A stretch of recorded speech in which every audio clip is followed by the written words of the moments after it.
Welcome to the City Council meeting of January 8th. Roll call. All people are present. Please join me in standing for the Pledge of Allegiance. I pledge allegiance to the flag of the United States of America and to the republic for which it stands, one nation, under God, indivisible, with liberty and justice for all.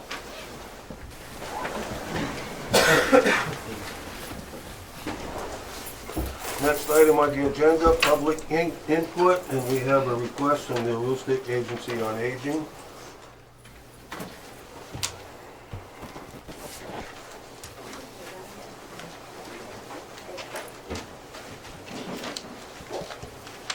Good evening. I had, did they receive the letter that I sent? They did. Okay, I have a few little extra things I can pass on to them too.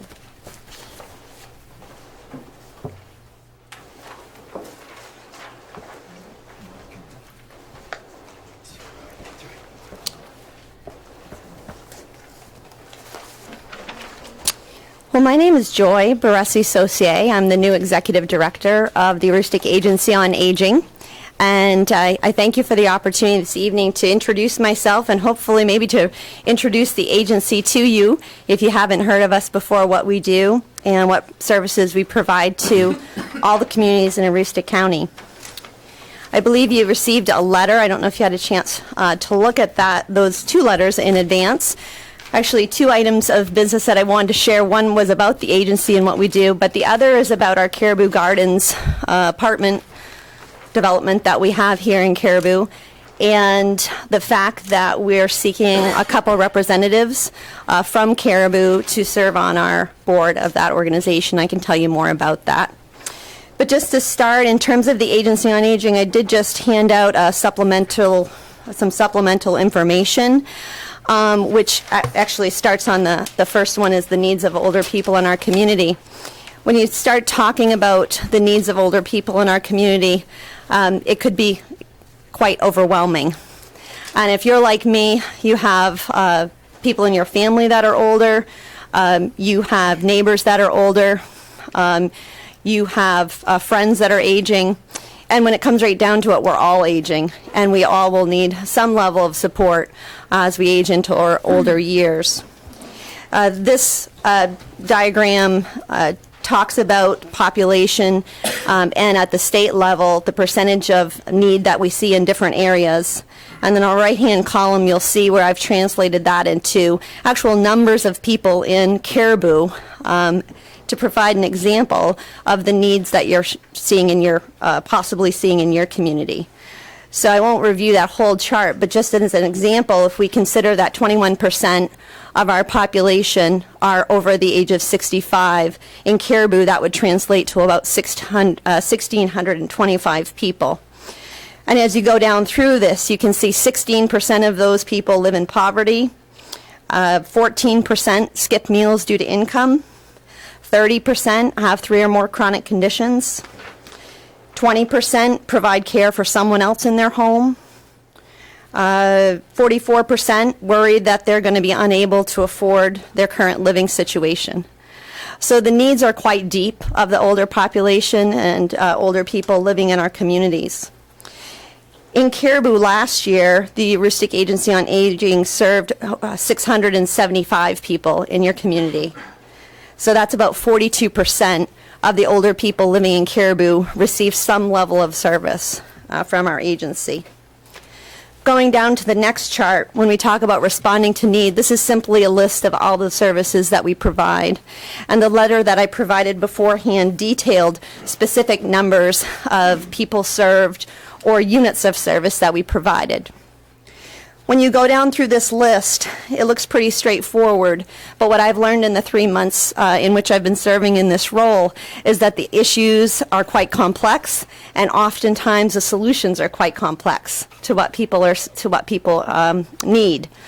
And I can tell you, although I've been frontline in healthcare in my past roles, I don't necessarily consider myself frontline now, but I guess maybe I didn't when I got my job.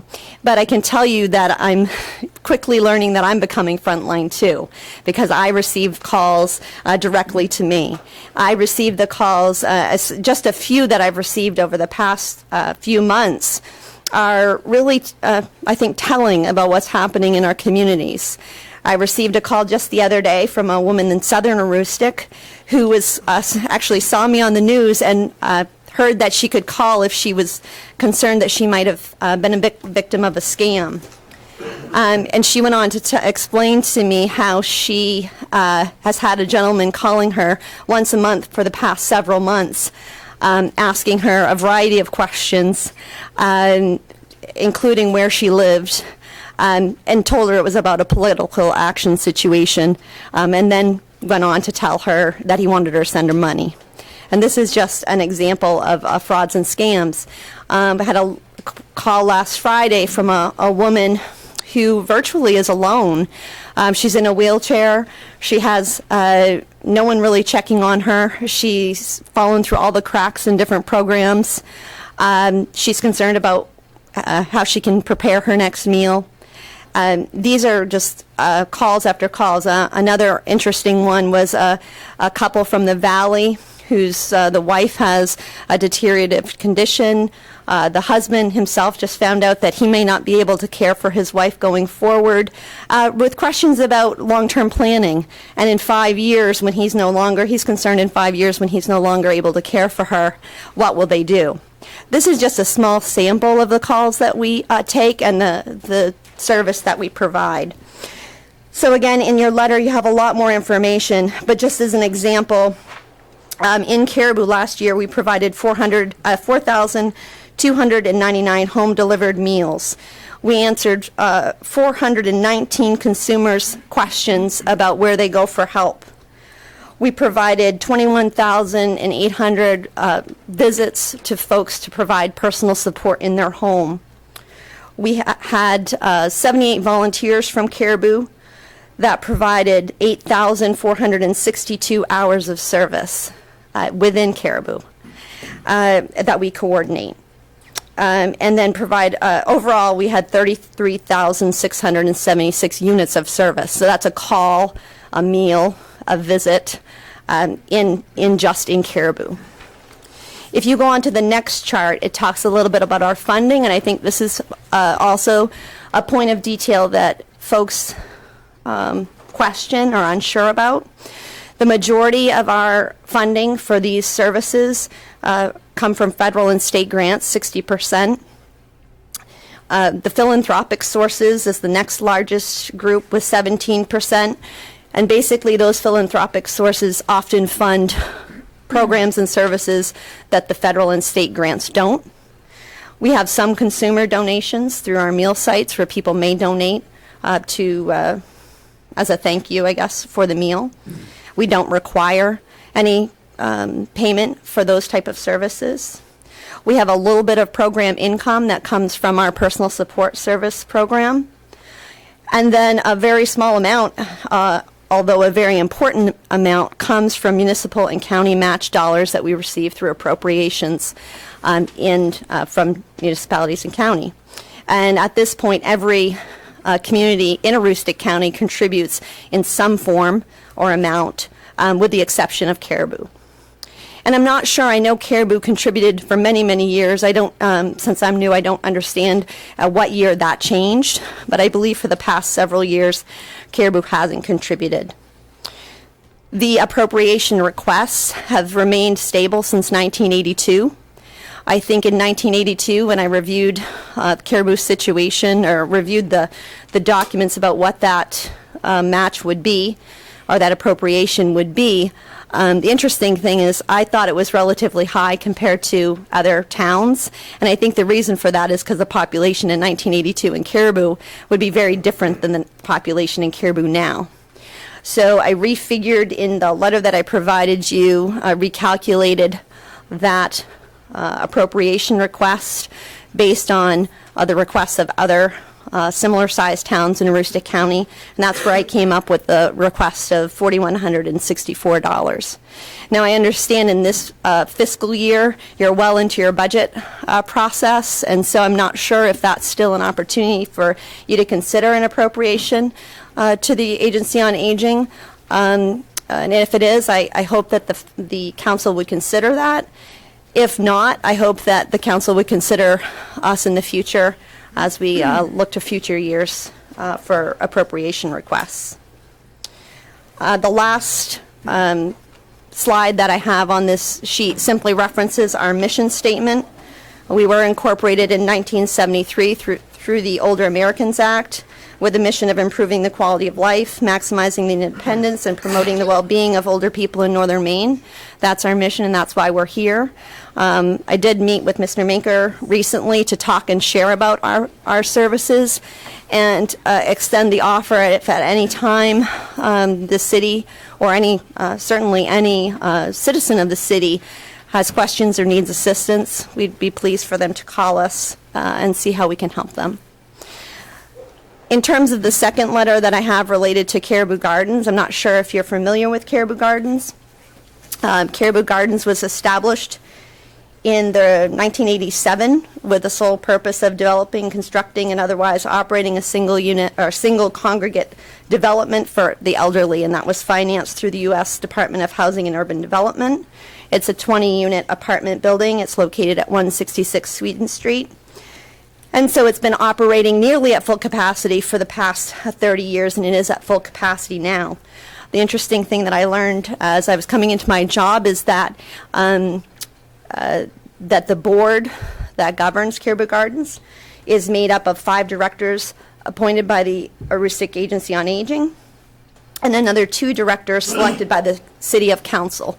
They can't be members of the City Council, but they're selected or appointed by the City Council.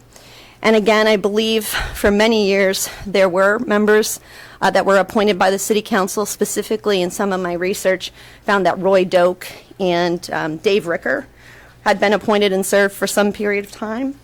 But I can tell you for the past several years, we haven't had anybody appointed by the City of Caribou. And so again, it would be our hope that the City Council would consider appointing 2 directors to serve on this board. I guess a little bit of the history, and others here or in the community may know more, but I believe that the land that Caribou Gardens sits on was actually donated to the project by the city. And so I think right from the beginning there was a collaboration between the city and the Housing Development Corporation in that regard. It is a one-year appointment, and we hold meetings quarterly. And our next meeting will be at the end of January. So with that, I'm certainly happy to answer questions. And again, if there's any way that we can assist the city, we'd love to know about it. I got one question. What Sure. percentage of your income goes to administration? What percentage of our income goes to administration? And that's a great question, and I can get you the answer. I don't know that off the top of my head. But I can tell you Steve Farnham was my predecessor, and for those that, of you that know Steve Farnham, he's very good at running a very efficient operation. We have a very small team of back office support, and so, but I don't know that off the top of my head. Well, thank you. Our expense budget is set for 2018. We start budget in October, so I would suggest you come talk to us then. Certainly. Thank you for the opportunity to share information. Thank you. Anyone else have public input?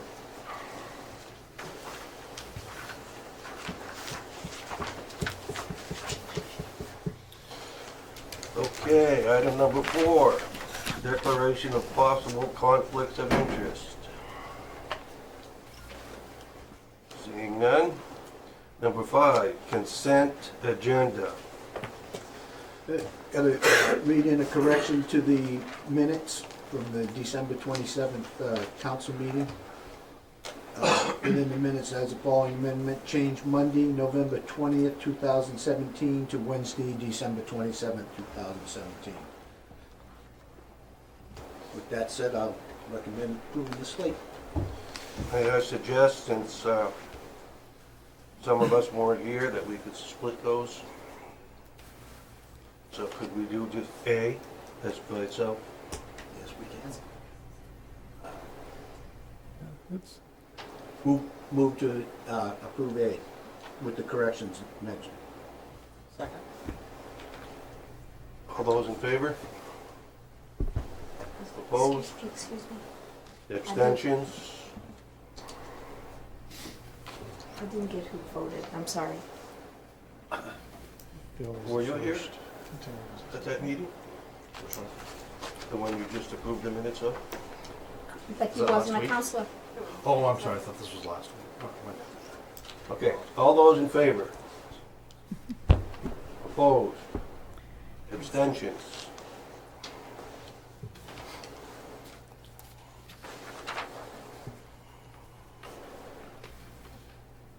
Okay, the last two items on the consent agenda are quick claim deeds. Can I have a motion? Move the slate. Second. Any comments, discussion? All those in favor? Unanimous. Item number 7, formal public hearings. I open the public hearing at 6:16 on the 2015 CDBG grant closeout for virtual managed solutions at 52 Sweden Street. Mayor and council, the purpose of this public hearing was to simply inform the public of the finalizing of this CDBG grant application. We received $150,000 of a business assistance grant, and it was utilized to help Virtual Managed Solutions grow their business and add 35 new jobs to the area. And so we're just required to have a public hearing and give the public opportunity to make comment on the project and any other thoughts that they might have on use of those funds. They've been able to maintain that level of employment that they reached through the grant process. There's been some up and down since then. I'm not sure what the current staffing is. Any comments from the public? Anything else from the council? Okay, no action necessary. Moving on. Close the public hearing at 6:17 and open a public hearing at 6:17 for the 2016 CDBG grant closeout for C&J Service Center at 996 Access Highway. Manager? Just very similar project, a year after the other one that we just discussed. And this one was utilized to help replace the fuel tanks up at the gas station there on Access Highway. The project was completed and things are operating as they should be. Any comments from the public? Council? Okay, moving on. Public hearing closed at 6:19. Item C, liquor license and special amusement permit for Burger Boy.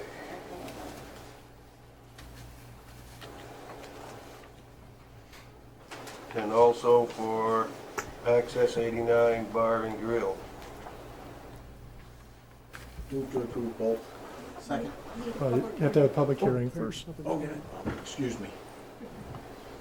I open a public hearing on these two at Oh, 6:20. Any comments from the public? Council? I have a question. Does a liquor license and special amusement, is that one category? No, we have the local liquor license, and signing off on the state license, and then the special needs line is separate. Okay, so Burger Boy is applying for a liquor license. Correct. He spoke about alcohol and milkshakes. I asked about it. Okay. Sounds good. Okay, can we have a motion? Move to approve. Second. Further discussion? All those in favor? Yeah, close the public hearing. Thank you, Councilor Durrett, at 6:21. Another public hearing? Open a public hearing at 6:21 on ordinance 13, 217 series, approving the sale of 7.14 acres of municipal held properties at 19 Marshall Street, formerly known as Hilltop Elementary School.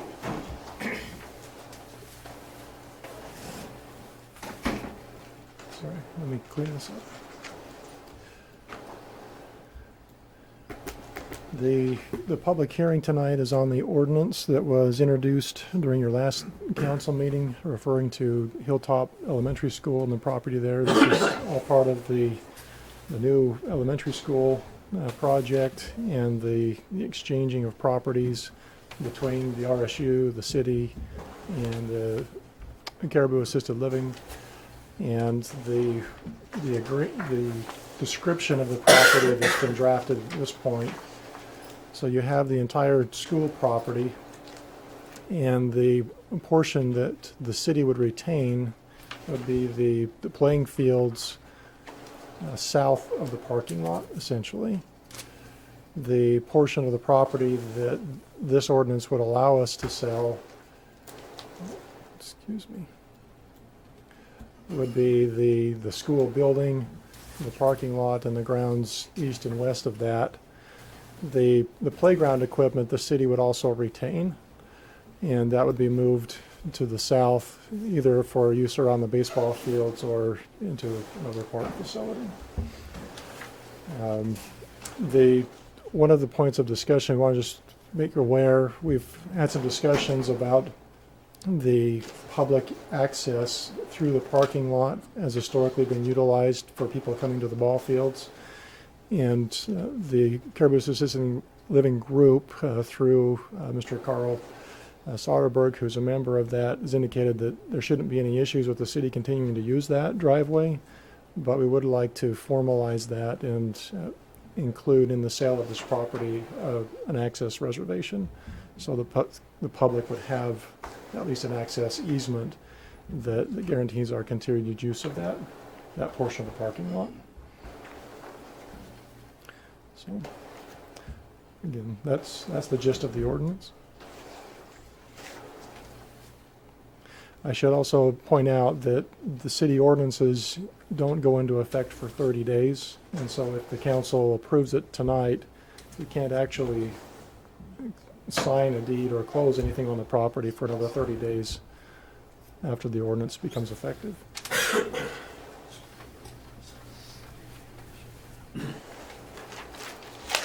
Any comments from the public? Yes, can you say who owns Caribou Living, Senior Living LLC? There's multiple people involved. I Okay. couldn't say directly. Could you email me a list, or? You probably just have to look up on the corporate documents. Okay. Where would I find those? Secretary of State's. Okay.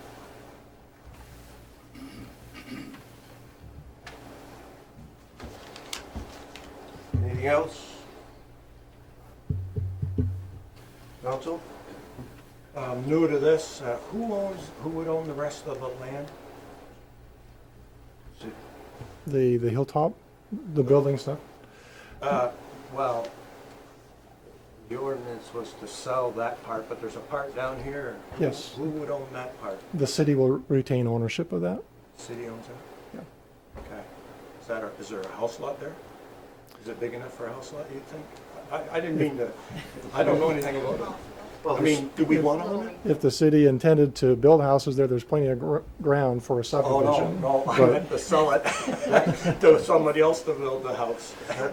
That's where the Little League fields are. Okay, I Those two ball apologize. fields? We're gonna keep, okay. So technically, the school Yeah, owned the land before, and the school gave it. They'll be deeding it to the city, yes. Right. So we're only gonna own it for a short time. Well, the The building. part that we're selling, the rest will have. But yeah, there's quite a big field behind the ball fields. fair enough. And their aerial photo shows 2 baseball diamonds there. There's actually a third that was started under construction in the fall. And so part of that is we have a lot of little league tournaments that come to this area, and adding another field there will help expand that tournament. I think, Mr. Marquis, we had how many teams this year? We had 18 teams this year in our Little League tournament. So it's growing, the tournament is growing. It's a good boost for a weekend for baseball, and a third baseball field would help out the Little League tremendously. And the field is being built completely volunteer.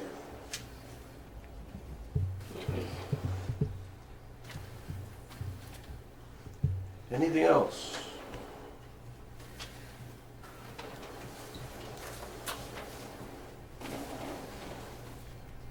We just need to close the public hearing then. Public hearing closed at 6:26.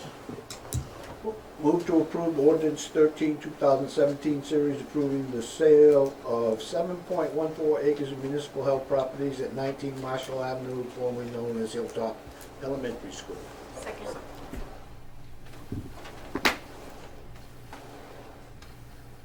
Discussion? All those in favor?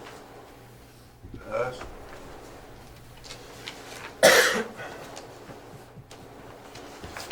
Discussion and possible action regarding a new public safety building study.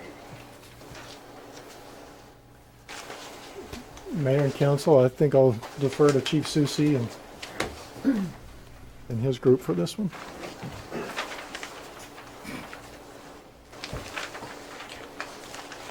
Thank you.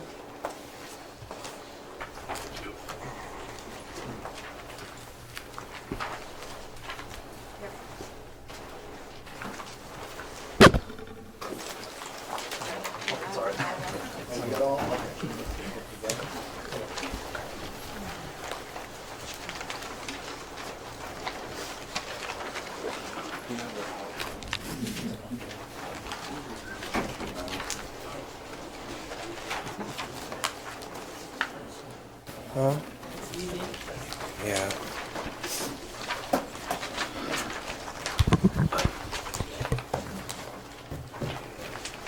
Mayor and council, a new public safety building. We were looking at issues with current facilities as they are now, both with the fire and the PD. We've been looking at this for about a year. This spring, the building committee met and tasked us with looking into the development and construction of a new public safety complex. Things you may ask, we're renovating the additional fire station. All those areas have been looked into, and just because of the area that the fire station's in, the size of the property, it wasn't feasible to add on or make adjustments to that current building. We've gone through, we're on our second engineer architecture firm now, with a pretty firm plan and outline of construction to fit the needs of both the fire station, the police station, and the community needs itself.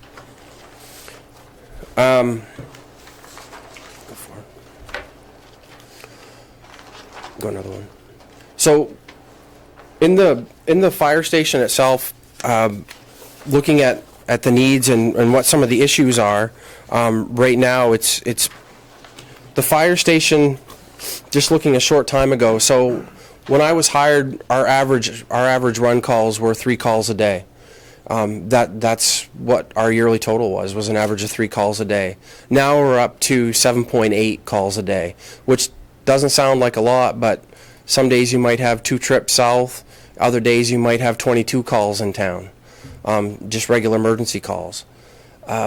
We house 5 full-time people, so we have 15 full-time staff in the house all the time that rotates throughout the day. So you never know who's going to be there and who isn't in any given day.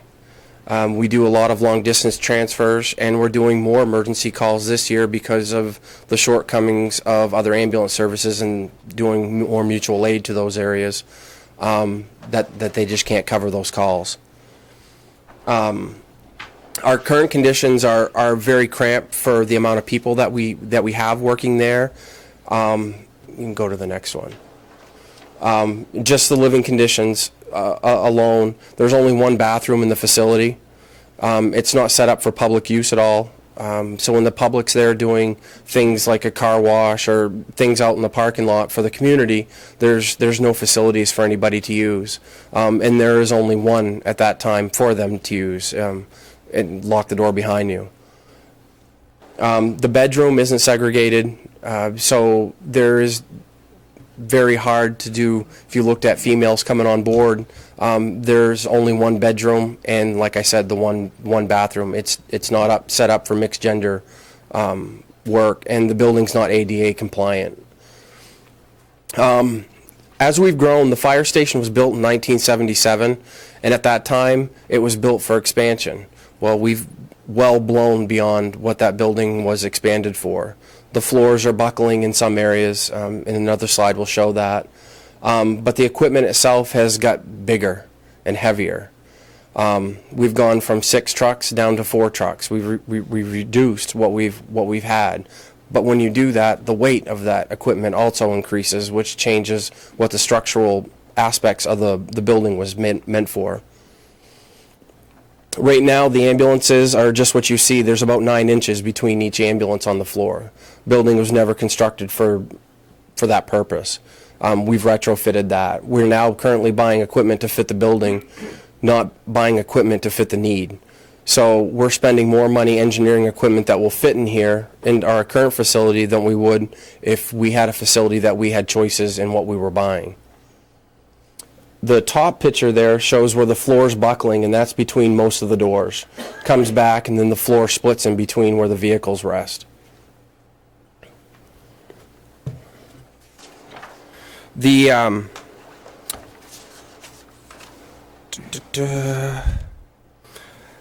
building itself was built during the area of Bunker C fuel. So the building's meant to lose heat. That's how it gets rid of the snow on the roof. There is very little energy efficiency in the building itself to save any money. And that's one of the things that we look at moving forward is what can we do to reduce the costs as we move forward year to year instead of what can we do just to keep maintaining the building itself.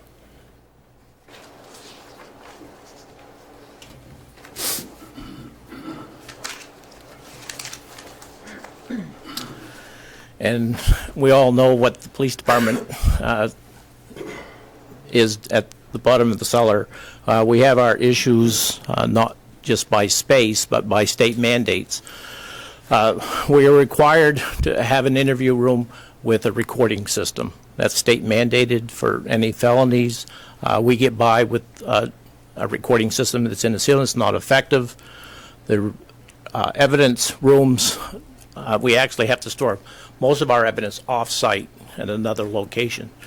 Also with our filing, because we don't have room. It's about 4,000 square feet in the cellar, but we can only utilize about 2,500 square feet of that. We are the only other facility for jail north of Holton, the county jail. We are the only other facility that holds prisoners. So anything north comes to us. We do charge for that service. But as you can see, we are just outdated, too small for the facility. When they talked about going to computers and making everything more easier and economic, actually it cost us to take up more space. We have what we used to have as a kitchen now is just a room for computers to record. We have to record everything. My officers trying to interview is not efficient. The last time it was renovated was in 1977 when they built the new fire station, and we haven't had any renovation since then. The council recommended a year ago us to do a new floor, put $30,000 into that complex, and I just can't see us putting $30,000 into this complex and still not meeting our requirements. So we have a 3-bay garage. The police station still inadequate heating. This weekend it was 57 degrees in the front part of the police station. We have to keep the public bathroom doors open so the pipes won't freeze. So as you can see, we do the best we can do for what we have, but unfortunately it's not good enough for the city of Caribou and for our citizens.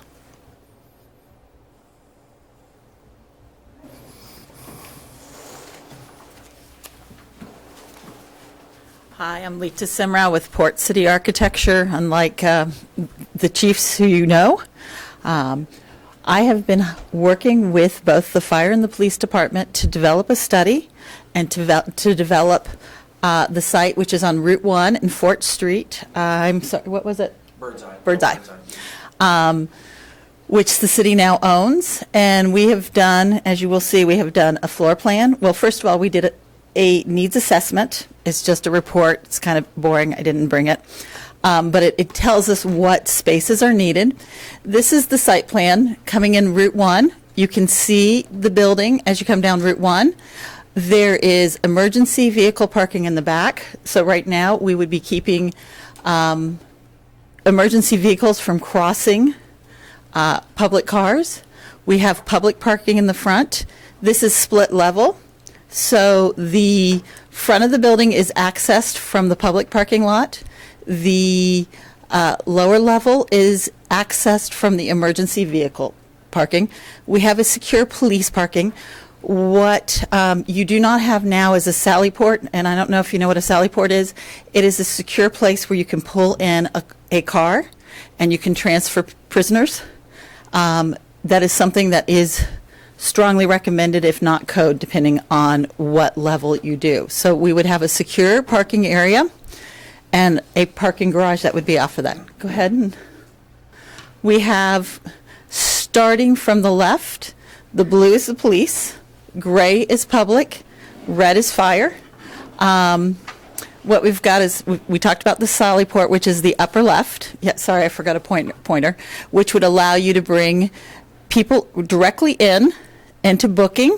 There would be cells, which would be monitored from dispatch. If you, one more, right there.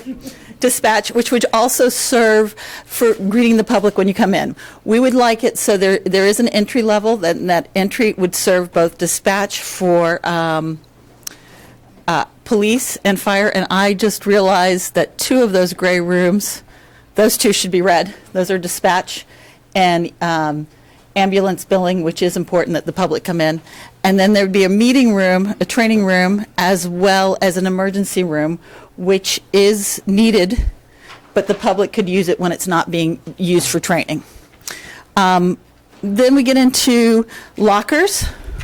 We'll go back to the police. We've got offices, lockers, evidence storage, and currently right now, as you notice, the lockers were in basically the break room. It was a little bit of everything. They're not secure. This would provide a secure area. This would provide basically a bathroom. There is a very sad bathroom downstairs with a sink on the outside. This would allow for both female and male police officers and the row of offices. Now, we have at the end the gray in the middle. That's a gym. There are training requirements for both police and EMS and fire that are required to be met. Right now, they're having to basically find other ways to facilitate it. We do a lot of police stations. We've done Saco, Cumberland's in construction, Gorham. We've done over 20 of them.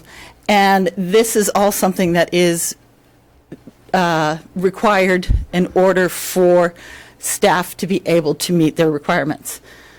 Now we move into the fire. The offices are in the middle and at the top. We have across the bottom And on the right, that would be bedrooms, and they're small. Right now, they're open like they are, but they have the ability to add a door at the end so that both male and female could be there. What we've done is we have 4 bathrooms, individual bathrooms, so it doesn't matter, that have showers as well as bathrooms that the staff can use instead of the one single. And then there's a couple of basically just bathrooms that are in there. And then finally we have the dining and the day room. And the dining is so they're able to fix meals when they're on duty. And the day room is basically a large group TV room, for lack of better things. Go ahead. Lower level. We've done a couple of things here. First, right now, there is a maintenance bay, wash bay for the police. There's supposed to be a wash bay for the fire. Neither one is really being used as a wash bay. They're being used as storage. Things are moved out for things to be moved in. We've combined them together. That's starting from the left. We're replacing the 2. The next 2 are the repair garages that are currently existing. And then what we've really done, the exciting thing we've done is we've separated the ambulances from the emergency vehicles. So that's the ambulance bay. Right now what's happening is the entire garage bay area is being cooled down. Every time an ambulance leaves, which is much more than the trucks, the doors open, the entire area gets cold. So what we've done is we've isolated the ambulances from the fire trucks. And the fire trucks have to stay warm. They have water in them. If they get too cold, bad things happen to them. So we've isolated them. The other thing is currently now the gear is basically at the end of the trucks. New regulations are in the process. We're not sure when they're coming, but that says that the gear needs to be separated from the truck bays, which you do not have because of the carcinogens that will be coming in on the trucks and the carcinogens from the fumes. So they need to be separated. There is no way to separate them in the existing facility. We have a decon room, which is now code, and that's just a little room that you can come in from the outside. You can wash everything off. That includes yourself if you're at a fire or a accident. You can wash your equipment off, and you can basically get all of the carcinogens and other things off of you before you come in, take your gear off, and wash it. On the other side, we have the emergency vehicles. And this is, all of them have the current vehicles, you're supposed to have 4 feet clear in front and back and 3 feet around the sides. Obviously, 9 inches does not meet that requirement.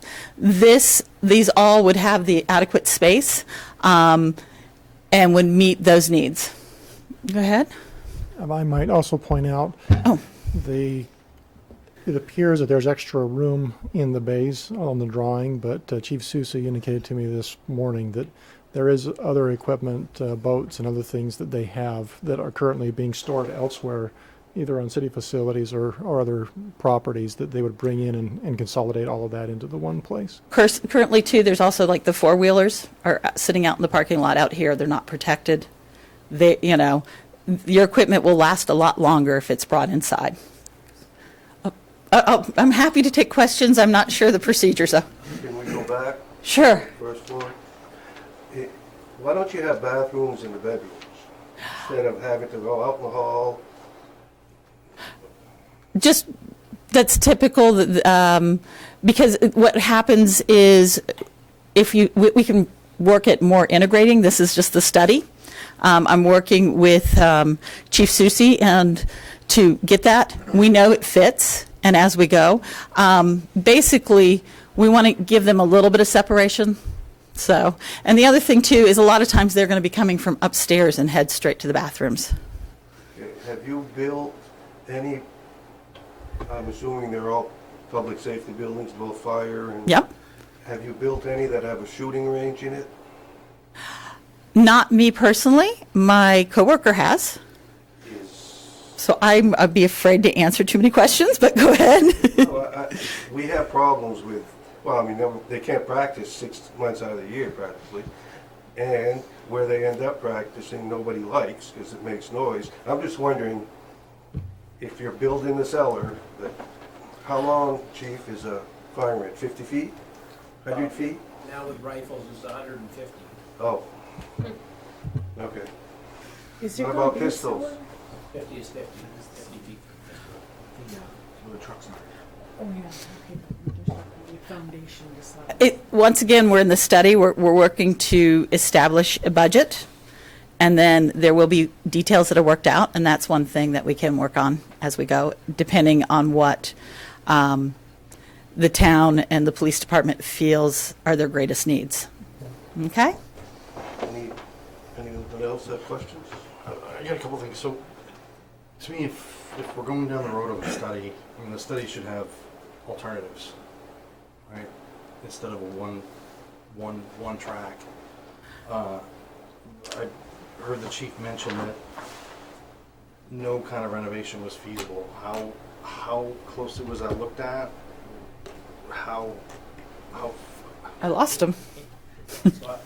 Yeah. No, I know, he had to go. Unfortunately, that was done in a previous report with me. It was extensive. There are a lot of deficiencies in the existing, and I'm going to talk about it at the 50 because I've only heard the report. I did not partake in it. First of all, you do not meet ADA. You do not meet clearance. The site, you're landlocked. And in order to be able to meet a lot of these requirements, you would have to acquire more land, which has its own implications. The building is structurally has issues. You cannot insulate anymore in the roof without doing a lot of structural because of the snow load. The floor is not structurally adequate for the trucks of today. No sprinklers. No alarm system, and those are just kind of the basic items. So by the time you would have to look at a new fire station, you would be doing almost a whole new set of structure and anything, and you're constrained by the site. So that rather long laundry list of items tells me that many thousands of towns all over the country are going to have to build a new fire station. Yes. So that's we're all communities are staring at this, or yes, a lot of them are. I mean, how many name? Like I said, we've got at various stages. We've got up to about 20 of them. Either constructed on. We started out as retail and higher ed, and about 10 years ago, realized that this is a very hot market. A lot of people are doing that just because, and a lot of it's being driven by trucks and the structural issues. And the fact that the trucks have, over the last 20, 30 years, gotten a lot heavier and a lot bigger. They're not going to get any bigger because they are now limited by the height by bridges and the width by the lane. But yes, you are correct. Bangor, Brewer. I mean, we could keep going. Just Those there's are towns that could probably afford something like we've that. done Bucksport. But there's many. I'm sorry, we've done Buckfield. There's many communities all over the state that are our size or smaller. Yes. They're going to have a tough time. We did Buckfield a year and a half ago, and they're much smaller than you, and we worked with them to meet their budgets and their needs, and they got something that is very adequate and will meet their needs for the next 40 years. So we have that part to chew on. So the only other thing I wanted to mention was, if as a community we were going to go down this road, what is your involvement as far as reusing the old property? That hasn't been defined. It's, I can not do anything, or I can help you work on that for what can it be repurposed or how can it be reused. What have other communities done? It's varied. I mean, Buckfield had a old barn that they demolished over the summer, and we had a very short 5-month building time because the trucks were literally stored in somebody's barn down the street. Gorham, we basically, the police and the fire department were combined. We built a new police station that was next door. Everybody temporarily moved over into the police station, and then they renovated all the offices and the living areas. The bays were pretty much adequate. They were slab on grade and they were fine. So, I mean, we've done anything from renovations to RAS. I guess the reason I ask is because, Prescott went down the same road, and their old firehouse has been unusable. It's a white whale in their town, and how do we prevent that here? Part of it would be working together and doing some research. We haven't done that at this stage. We'd be happy to help figure out what it is. It's actually it's a nice location. It's a garage. It's just, so there are functions for it, but it's also looking at economic development and seeing what the town may need. So, and,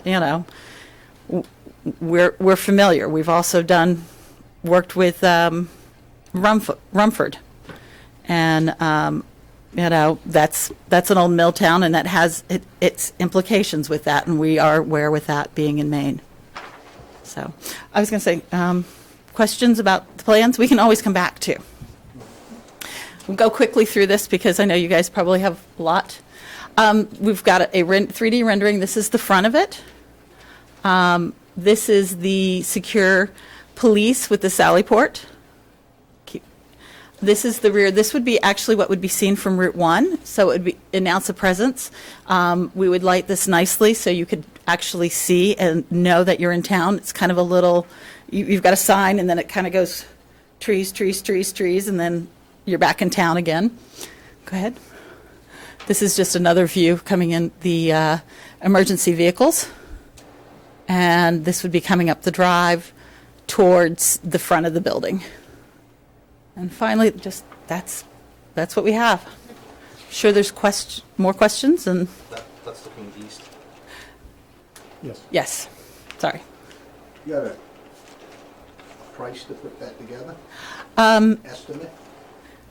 $8 million, and I wish we still had Chief Susi here, because part of this would be taking there's the possibility of a grant of 55% of the funding. But he had the information. Do you? It's a rural development grant. Thank you. More developed, so 55. 55 now. It used to be 75. Now it's down to 55. Now it's So- down to 55, so that's still a $4 million price tag. 4 years ago, we didn't qualify for any, so. The other thing too is he's looking at both the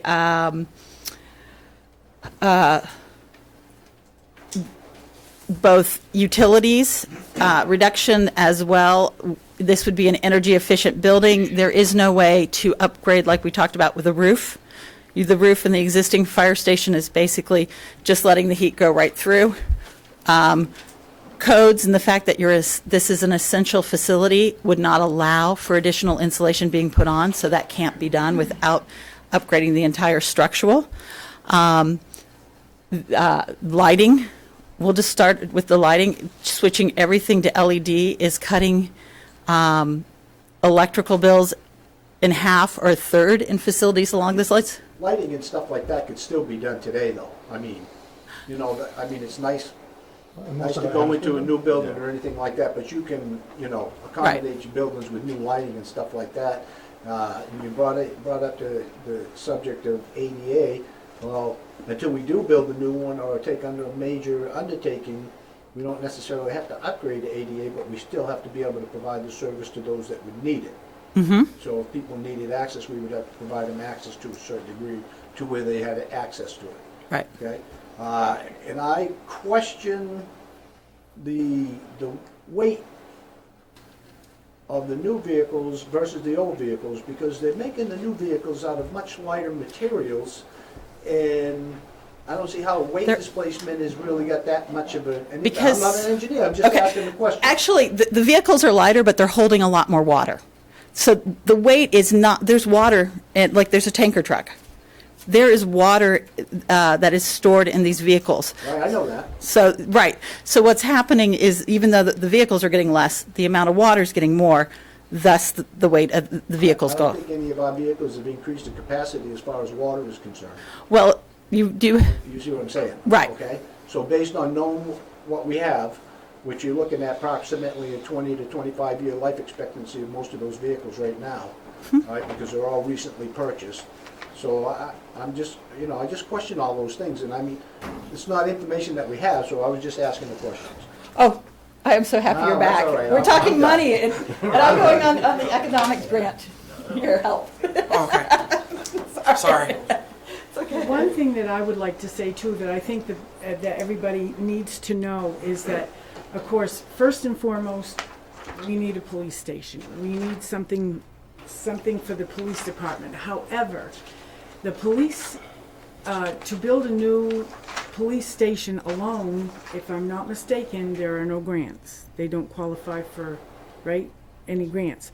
So in order to qualify for the grants, if you put the two together and build a public safety building, then you can use the benefit of the grants that the fire station can get, that the police department can't get, to help the building also. Other than that, the police station would be standing alone, and the city would bear the total cost of that, right? Correct. Yeah. Is the EMS, is that the ambulance building, that little room? Okay, so the ambulance building will go into that building as well. One of the things, it's going to come down sooner than later. The state's really pushing hard for cancer presumption, Yeah. and we don't even come close. We'd have to build a separate building just to house the ambulances than where they are housed with the fire trucks right now. This splits it up. Not only splitting it up, can you go back to the blueprint of the floor plan? So right now, when we open the doors for the ambulance, so the ambulance goes out 10 times a day. That's 20 times a day at least the door opens, sucks all the heat out of the entire building. The ambulances are going to be contained to a smaller set of bays that only let the heat out of the ambulance bay, not the entire building. So we're not going to be trying to heat an entire building every time an ambulance goes out on a call. Though we know the ambulances go out a whole lot more than the fire trucks do. Those do 2,500 calls a year. Fire trucks do 300, 350 calls a year. Cost savings alone in that. Where the cancer presumption comes in is the split between the ambulance bays and the fire apparatus bays. That's a whole dead zone in between. That's a decontam area. That's a place to wash the turnout gear. Totally separate than where the ambulance bays are basically. Trying to do our best to fall in line with the cancer presumption before it's just enacted, and the state gives it as another unfunded mandate that you have to comply with it.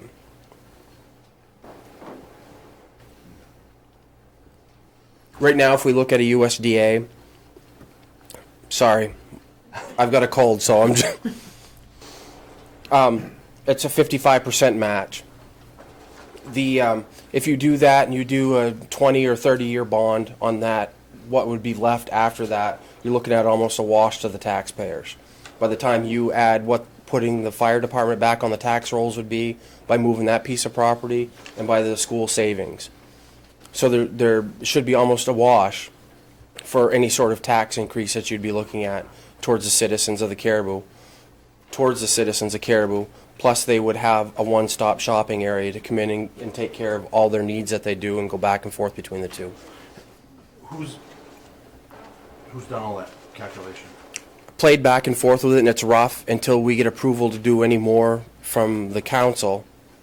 But until we go to that part of it, then it's hard to get exact numbers. Okay. But off the rough numbers of what the building cost is now, what we can get for grant funding, what the school has said that they can save, what the fire department would be back onto the tax rolls for the city by generating income, it should be down there. Is there any way to see the calculation? To get approval. But you can't take some rough estimates and just put a ballpark figure out there? So we're looking at roughly 8 million for the Just for is the that what you building? Yeah, yes. just for the building itself? And now, let me ask another question then. $8 million, is that move-in ready? Yes, That's as long as you move-in don't ready, want new so dishes. all our alarm systems, phones, communications, and everything's in place when they move in? We have no alarm systems. The IT would be, we're assuming would come back, would be the same as it is now, would come back to the town server. So it's not a new server, but yes, and that's by a square footage cost. At this time, we can only do because we're still developing the plan, we can say, this is the cost per square footage, and this is what it comes out to, and 8 million comes out at the square footage cost. And that is being run by a number for both Cumberland, because Cumberland is currently under construction. Gorham was completed a year ago. Worked with the contractors, 2 different contractors that did those 2 projects. And then we added a estimating percentage of 15% on top for, first of all, you are shipping some materials a little bit further north. I mean, wood's cheaper up here, but most other things aren't, as well as time does change the cost of things. So we've added 15% to the square footage cost of what we had for both of those. So 15% for transportation costs, basically. What's your per square foot cost? It was 242. 242? 42.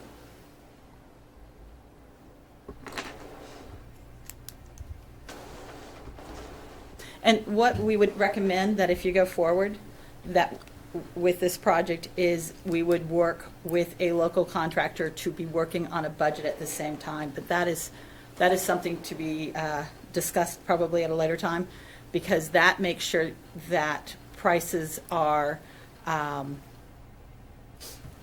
of guaranteed as we go, and we know we have the right cost. And that would be construction management method, if anybody's familiar with that. I don't know if people are familiar, but CMGC. yeah. Right. So. But usually you know that your funding is in place before you get Yes. construction management and those things in place. Right, and that's why I went back to historical data and talked to both of the contractors, one that's currently constructing one that constructed one within the last year and a half, and they did add a factor for inflation, plus we added the transportation on top of it. So, Mayor and Council, the building committee met, I think, the first or second day that I hit the ground here, and the discussion kind of revolved around doing some of this initial layout and looking at some of the overall square footage that would be needed in the facilities, coming up with a real rough dollar amount with the intent of putting this to a vote of the public on the next available election. And I don't think we're there to be able to give it to the public because we need a dollar amount.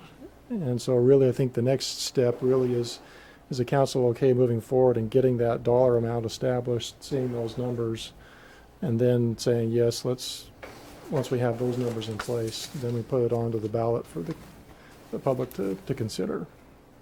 So, Chiefs, is that what the intent is, or anything else you want to? Yeah, we realize that it has to go up to the public.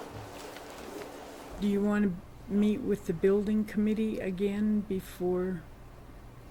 Do you think there's any need to meet with the building committee again before? It's up to you. Yeah. At this point, this is when we decide if we're gonna spend any money. We haven't spent any money yet, correct? So we decide whether to go on and have prints made up and cost estimates and so. They've got some That's what money. they need right now, correct? Yes, you've got some money. And we can't apply for any grants to help out until we have approval from council. project approval. So what do you need right now from the council? I guess an approval to move forward To move with the forward. prints. Yes, approval to move forward with the study to get it more developed so we have a better cost estimate, a better understanding of the plans, and then that allows them to go for economic development. So, And they've still got money to, And how much, that's the other 20,000. yes. okay, so you've got money, you've still got money in the budget then to go forward with the, From originally what was there, yeah. yeah. So what other wishes of the council? I would move that we give them permission to go forward with the study. Do you have a second? Well, I want it to move forward with some sort of alternative with what we're gonna do with the old one, what are alternatives, versus just all or nothing. Because obviously we can't, I mean, according to you, we're gonna have to do something, right? So we can't just say, well, we're not gonna do anything. So I just think we should have alternatives They're talking about along alternatives with to the what building. we're doing with the old building. If it were to move forward, it's gotta be included. We're going to try to sell the old building. That's not a plan. That's- What do you want? Do you want us to put it up for sale today to see if there's somebody, Just putting it up for sale and it not ever selling is not a plan. We've gotta have something more definitive. that's what they're asking for. And all I'm saying, we move forward including something with the old building. That Well, I'm is sure other- that would probably be included in what we talk about anyway, and the building committee can meet again and maybe come up with a plan B if plan A doesn't work or something like that there, But, I mean, I see this as definitely plan A, but, What's Plan B? Yeah, that's the question. right. and that's in the And study. there hasn't really been any Plan B discussed other than Plan A, because we haven't got to that point yet, so. I think they looked at plan B before they started with plan A Well, as far where as is it? looking at some of the, Just like that. Are you looking at, are you talking about changing the, Just one second, let me just finish this statement before I lose it. It's just like when I asked the school department what their alternative was if we didn't approve, yeah. they didn't have one. Well, I think they looked at some of the buildings around town for other alternatives before. I think they're asking about, renovating the fire station in order to meet this need? Or anything else. I mean, I think you and I spoke this past summer about the utilities around the area. no, Somebody no. from your office. And whoever I spoke with in your office had mentioned we were looking at other sites in town. That was the That was previous the problem. studies. That was not our office. But you've looked at the previous at being, We had another firm that looked at, one, renovating our building. And when that firm came back, it was, we could do it, but we'd have to buy a number of houses in order to make parking lots. The ground, there wasn't enough ground in order to meet the feasibility of what we already have, the existing, to putting something new, adding on, putting something new there, and the price wasn't that much of a difference. That didn't count buying homes to make parking lots. The other thing we looked at was renovating existing buildings that the city already owns. And the dollars were as much into that as they would be if you were just to construct a newer, updated facility than renovating these larger facilities that we already had. So multiple things were looked at. One was, and the manager asked me about it earlier, drive-through bays. Yeah, I'd love to have drive-through bays for the engines, but it costs too much money. It wasn't economically feasible. You look at other projects going on around the state, and one that I really harped on today was Scarborough. The building isn't as large as what we're talking about building, and that one's $20 million. They did no cost savings to what they wanted. They just wanted this, and that's what they put in. I'm not saying by any means that's what we should be doing. We got to be fiscally responsible. I understand that. So there's a lot of things to save on this building and a lot of adjustments we made in order to save on this building, especially the way it's set into the site to work with the elevations that are there to help cut down some of the costs that are there.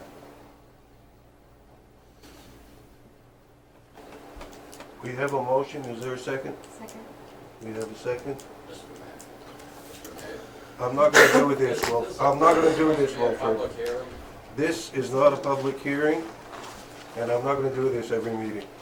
If you look, if you have access to internet, you go to the city website, you go to government, you can find city council. I was there 2 weeks ago. And they have the agenda and the packet with everything that we have in front of us that you can study before the meeting and then make your comments during public input. I'm joining the stupidity. We have a motion and a second. Any more discussion? Yes. This is my first meeting. Wow, I'm impressed.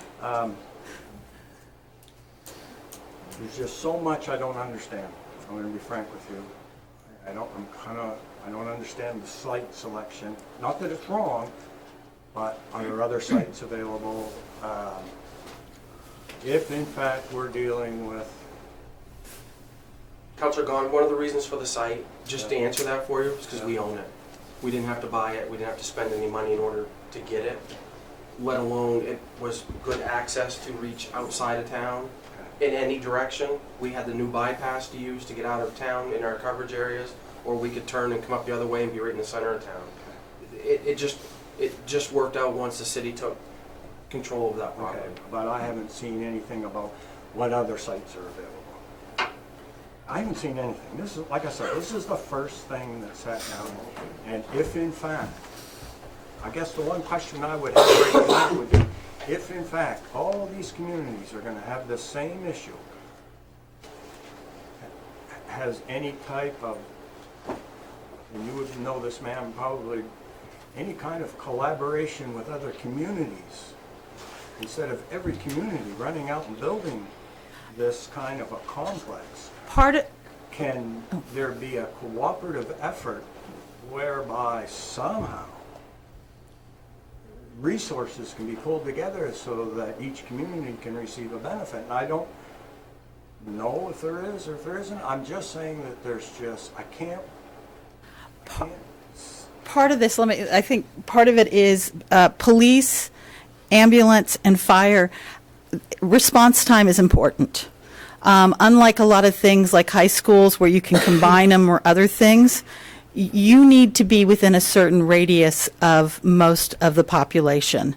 And unfortunately, you guys, you're the the most northeastern city. And so that's why you'll see things like state police being combined. You'll see things like the Forest Service being combined, but everybody has police and fire for that reason.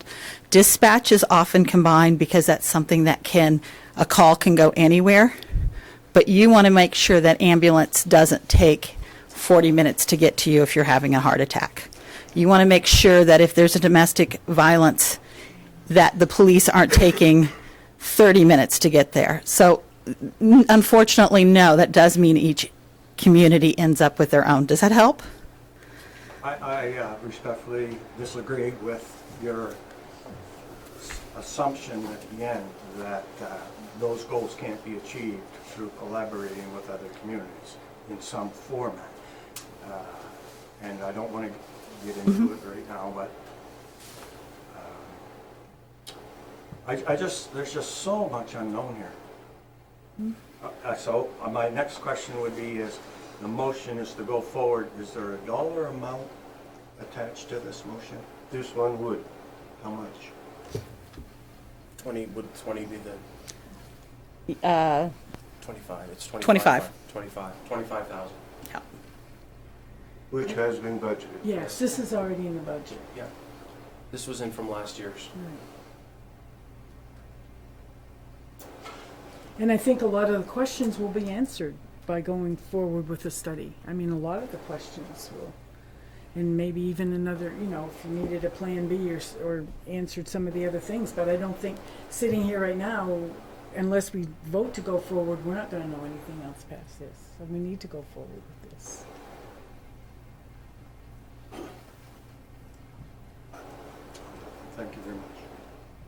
I'm okay with moving forward as long as other options are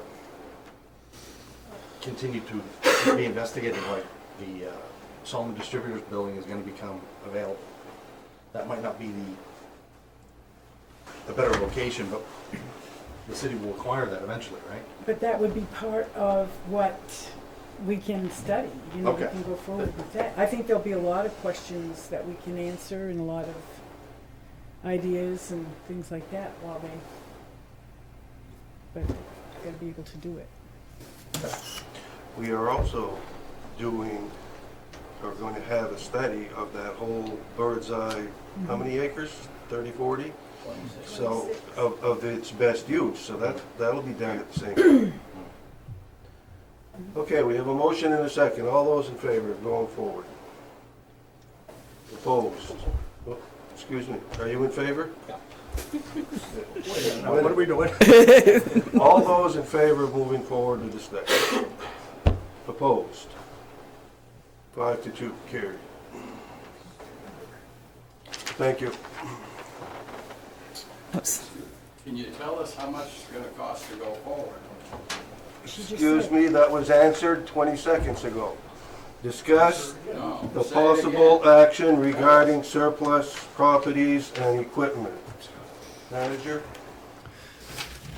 It's been brought up that occasionally the city has equipment or properties, materials that we don't need anymore. It would be considered surplus. And we don't have a policy in place right now for how we dispose of that property. We have a lot of amount, or excuse me, we have fencing around the pool property, around the tennis courts, the basketball courts that the school district has said that the city can retain and we can dispose of as we see fit or reuse it if we see fit. You may have noticed that your seats are a little bit different today. We've got 10 conference chairs that are sitting out in the foyer that are now surplus, that how do we want to dispose of those? Every time we go through a computer rotation, there's computers that become surplus property. We want to just have a little discussion with the council on what your feelings are for how to dispose of that. According to MMA legal counsels and some of their briefs, which were included in your packet, the council is supposed to decide what happens to surplus property. And again, where I came from, we had the city clerk, surprise Jane, that would compile the list. The recorder. That's the title back here. Okay, but they would compile the list 4 or 5 times a year of all the surplus goods, and it would be brought to the council, and we would decide, or the council would decide if you were okay surplusing all of that and how it's to be disposed of. And then they suggest that maybe there could be a dollar amount set, that if the materials or the goods are below a certain value, that could be authorized annually. The staff just disposes of that appropriately. But we do have a few things that we wanted to get your input on tonight. As I mentioned, the fencing, the chairs. We've got a Christmas tree that it's a pre-lit tree that the lights don't work on one side. To the wall. And so there's things like that we just wanted to know what your thoughts were, and we have looked. There's another community in the south, and I just lost the name of it, but they've contracted out with a third party, and they put everything out onto the web as a public auction. And the company, let me scroll down to it. The company, they will just add on to the sale of the goods a percentage. And so the city gets its full anticipated amount from the sales, and the third party company, they'll get their 5-10%, whatever it is, on the additional sale. But tonight we're looking at the chain link fencing. There's roughly 880 linear feet of chain link fence, 10-foot chain link fence, 660 linear feet of 8-foot chain link fence, executive chairs, pre-lit Christmas tree, and just what's the council's prerogative on those. Is this fencing around Teague Park? Yeah. Isn't it unreasonable to expect to have that out of there by March 1st? Posts and all? If somebody wants to glean the fencing, if the council so chooses to allow it, it will have to be allowed, it will have to be removed by March 1st. If it's not, the RSU will have their contractor doing their walkthroughs on the sites, and it would just be recognized as a cost to the RSU to dispose of that fencing as the contractor costs it out. So if it's gonna be out by March 1st, nobody's gonna buy it, right? So you can say, if somebody wants it, then come get it, right? Because there's gonna be, how many feet of snow they're gonna have to dig around to get it out? Well, exactly, and this information just came to us last week about the March 1st deadline. The good 4-foot fence has all been removed, as you guys can tell, that there's a lot of been fencing that's been removed, the backstop's been removed. The rest of the fencing, the rec department doesn't need. I don't need 1,400 feet of 8-foot fence, where our other new stuff is all gonna be fenced. We just retained an additional 450 feet of fencing down behind the National Guard, behind the rec center this fall. So I would like to see the fence get used versus being salvaged. So if somebody can come in and take it, whether they get the piping, it doesn't bother me. It will change the bid price of the demolition of the school project. March 1st is when they were planning on doing their pre-bid walk for demo of Teague Park facility. So it has to be removed by then. If it's still there on March 2nd, then the contractor has to put that into their bid. But, I mean, are you just gonna have a free-for-all and Joe Public? I mean, And that's why we're bringing it to the table with you folks I mean, tonight. somebody comes and gets 100 feet and somebody comes and gets, All or nothing, Right. all or nothing. But on March 1st, there's gonna be, Yeah. Yeah. They can get it between now and March 1st, whenever a Correct. decision was And made. that's the wishes of the council. I know government agencies, all their surplus is put out for other government agencies to be able to have first pick. So I don't know, federal government, I should say. no, so this is not around Teague Park School, it's around It's around Teague basketball. Park. It's around Teague Park. You got the basketball court off of Bennett Drive and the tennis court off Bennett Drive. You've got the Glen Street tennis courts, and then you've got the whole fencing around the pool. Now, I do know that some of this fencing, if it's still there by March 2nd, it will be used during the construction phase, because they have to physically block off Teague Park School, so the kids can't go between Teague Park School and into the park where they're gonna be constructing the You should sell it to them then. So why don't you go get enough to sell to them next summer? No. so the demo contractor's gonna bake that salvage value Correct. into their price. Correct. Yeah. And then there's So- the release. Who's paying for that? I mean, that's not, wait a minute, That's part we of don't even own that park anymore. No, but they're allowing us to remove whatever we want for fencing until March 1st. You've already got everything you need. I've got everything that I need. And they potentially could reuse it for Correct. safety. Correct. Because all the Bennett Drive is gonna be fenced. That fencing that's along Bennett Drive right now, that 6-foot fence, that is remaining throughout the whole project. They gotta contain the project site. Now, the stuff around the basketball court, the tennis courts, and the pool area, that's, right now, I mean, it's 35-year-old fencing that's been there for 35-plus years. Is it still good fencing? Yes, because the nice thing about it was all on asphalt or concrete, so the grass didn't grow up through it and it didn't suck the fabric into the ground. If somebody can see the use for it, I've had an individual come in and he wanted to know what the policy was on the fencing, and this is where this conversation is stirred. For horse pasture, I said I have to get permission from council and the manager. So that's why this has been brought up. So you're trying to do a good deed for Well, somebody. I'm just trying to I want to see it be used. I don't want to just see it rolled up and then thrown in the back somewheres and then have, in 10 years, it'll have poplar trees this big in it, because that's what happens. I want to see it get used. Or the demo contract. Whether the just gonna- school, the high school wants it, They're gonna recycle. they gotta come and get it by March 1st. Okay, so That's what I'm saying, could they're just gonna recycle it when I have it. Mr. McDonough mentioned all or none, but, I mean, I could see all or none by area, by pool or by basket, I Or mean, by size. Or by Because you get size. 10 feet Yeah. and 8 feet. Right.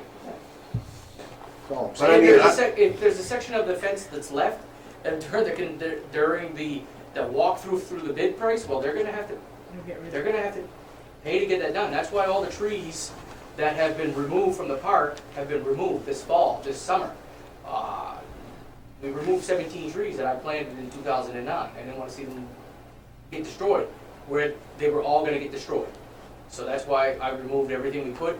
Right in this picture right here, the 6x6 by 16 pressure treated posts, there's 35 of those that we've got blocked up right now in the back of the shop. We can use that for any project we ever see, you know. I'm just trying to recycle as what I can. So the metal roofs to the park buildings, that's coming down. We're gonna take the park building roofs down. It's all good metal that we put up 3 years ago. Take down what I can. But I'm not, if somebody wants to go in there, and if they want to snow blow a path to get the posts out and take the fencing out, that's on them. Not on, I don't think I just want to do a good deed, Mr. Mayor, is what I'm trying to do. Nope. 5 minutes later, good deed. what are the wishes of the council? whatever he wants to do. I think you have to make sure it was fair and not just Yeah. have the person that approached, but put it out there. Yeah, I mean, if I put it up, if you guys allow to put it out in the paper that between now and March 1st, if somebody wants to come and glean chain link fence out, 3 feet of snow on the ground, contact Gary Markey at the rec department and we'll make it happen. And you can throw in the Christmas tree We for can throw in the Christmas, we can throw in the Christmas tree as well. bonus. Do we have a motion to that effect?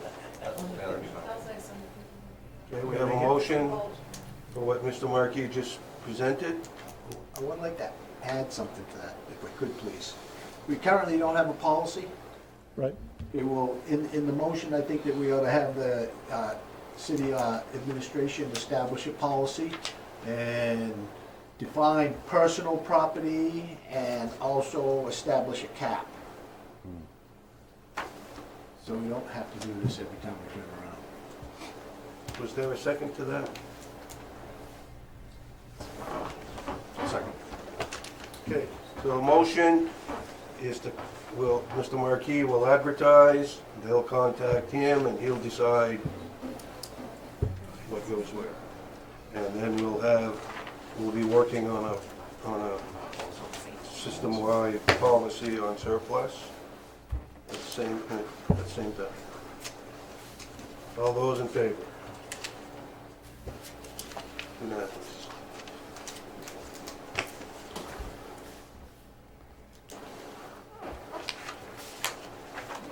Item number 9, assignment of council members to committees.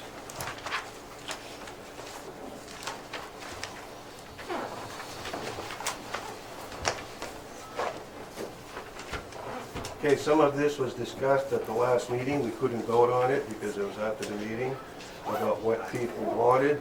Have there been any changes in thought? Mayor, if I might, the presentation earlier tonight from the Agency on Aging, she indicated that the two appointments, they cannot be council members, and so Mr. Jurett would not be able to serve in that capacity with that group. So could we ask you to try to find a couple people? We can find someone else for you to consider. I'll just cross that out. Why don't you put a public service advertisement in the Aroostook Republican for the two Caribou citizens? I'm sure that they can do that instead of charging us all the time. Right, Chris? What's that? Yeah. Say yes. Say yes, careful.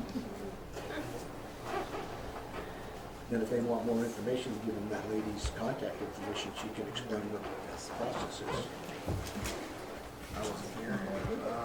Okay, so Mr. Jurett is Yes. off the Aroostook Agency. And the mayor will, the manager will try to find another person and bring that name to us at some later date. Can we have a motion on the rest of these? Can I be added to this CEGC with Mark? The CEGC board, the city has two positions that are there. The city manager is ex officio, and then one council member. So to answer your question, no. So it's not. No, it's not. Brilliant observation. I know. You can, they're public meetings, are they not? Yeah. They could, yeah, you could Yeah, attend. they can attend. No, it's fine. The next one's going to be at Lord Furniture. Also, At Fort municipal buildings, we have 4 people on there now. And since we're looking into, next time we have municipal buildings, I would hope that everybody attends that has an interest in it. Can we have a motion? Or did we? Well, so moved. Second. All those in favor? Passed. Okay. Other matters, yes, sir. I wrote you an email earlier today. Being new on the board, I wanted to try to get a handle on the biomass wood boiler and the scenarios and the situations of where we are today. Didn't want to tie up city council meeting to rehash things that you probably have done to the point where it's really old. But I still would like to educate myself. What do you think? So I think that if you would like to sit down with the manager, if you want a workshop, but we've been through the whole, Yeah, I understand. but if you haven't, Mr. Kirkpatrick? So I actually responded to his email and I carbon copied everybody on really the list of items we should have here from that project, that if you can get your arms around all that. So if I might interject, the emails that came out earlier today, there was discussion about 3-ring binders and different things, and there was a lot of moving and shuffling of files since all that went in place, and we believe the previous city manager digitized all of that, and so I've got 3 thumb drives for those on the council that would really like to dig into this information. This is everything we have electronically, Oh, okay. and I can make I see what more you're saying. if you want it. I would like to ask the council to be careful about emails. We do not wish to conduct council business by email. It's not appropriate, and you need to be careful. I mean, I didn't respond because I do not conduct business. Okay, I just wanted to warn you. Yeah, no, that's fine. And the only thing I do on email is when's the meeting and what time. So, but anyway, that's your call. Mr. McDonough. All our newly sworn in councilors also have 120 days from the time that they were sworn in to take the, review the public proceedings policy so that they're aware of all that. So I went through that training. I don't know what I did. Was that not? Did you It was review good that that you questionnaire attended, thing? but and it was after you took 13 your or oath, 14 too. questions and Counselor. Say it again. So for, It was I think his like- question is more in you responding to an email that included all the city council members. Just, I think as a matter of policy, the staff, we send out mass email to all of you, so you all have that information. Sure. But if you have something you want to respond, it's best to respond alone to the staff member that sent that email out rather than the whole council. That way, as Mayor Martin's indicating, we don't create this digital dialogue happening between the council that the public is not generally privy to. And so that way, if you do have questions or comments that get created because of an email chain, this is the proper forum to bring that up so the public's aware of all the information that's happening there.